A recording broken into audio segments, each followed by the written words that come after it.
finishing off with wheat germ. So would you advise like wheat germ sticks, adding those into the pond, or well, you say sticks really are such an important point about any stick food or the smaller pellet foods is the floating behavior.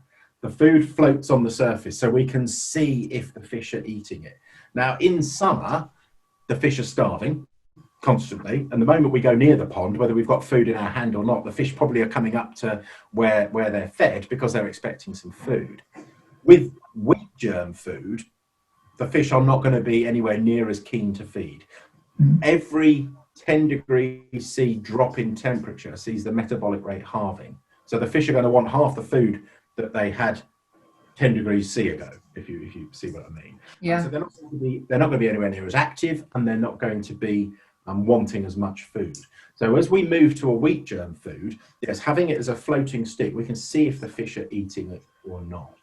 Another thing to say about the wheat germ food is, I suppose, if I think like a fish for a minute, it's probably not quite as attractive. It's not going to be as tasty as a nice fish meal and fish oil rich summer food like the Tetra pond sticks. It's just not going to be as attractive and as palatable. So if I then stop feeding my summer food one day and start feeding wheat germ food the next day, the fish are quite likely to go, no thanks, I'll wait for the good stuff. And also we need to take into account that fish are quite markedly neophobic. They're afraid of new things. There'll be a spectrum of this. Some individual fish will be quite bold, and they'll go and investigate new things fairly quickly. And some fish will be very shy, and it'll take them a long time to go and investigate new stuff. And they'll only maybe go and try new food once they've seen other fish eating it. So, they have these complex personalities almost. But there is a spectrum of neophobia in fish. So if we then just give them a new food that they've never encountered before, with wheat germ, they might go, no, I've never encountered it. I don't want to eat that. Thank you very much. And also the fact that it's not as palatable, they might go, no, thank you very much. So the thing to do is to blend the two foods for a bit. When we see that the water temperature is starting to decline, so we can see the importance of a pond thermometer, so we can see that the temperature is going from that summer high and starting to creep down. Once we're at about 12 degrees C, start feeding a little bit of wheat germ sticks in with the normal pond sticks.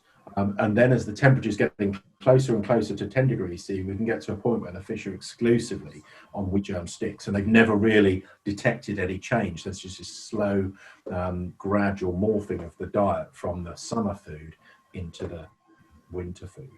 One final thing to say about the wheat germ sticks as well, it can be very easy to think, if we've been a good pond keeper, we were feeding the fish on wheat germ sticks last year, and we might have had a bit left over.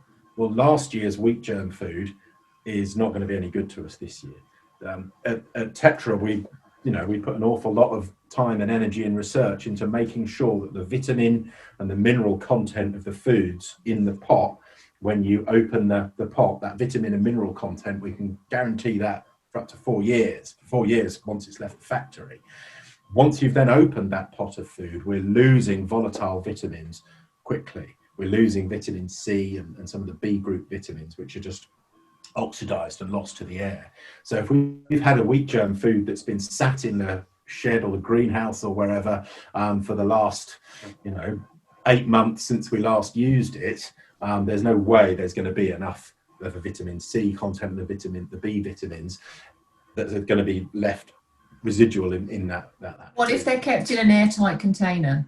Once we've opened it, once that freshness seal has been broken on the food, then that loss of volatile vitamins will be accelerated. Okay, that's really good to know. New wheat germ food for this winter, not relying on last year's stuff. Okay. As we go into winter, we've got to be going into the aquatic shop, the garden centre, and getting this year's wheat germ. And don't. Okay.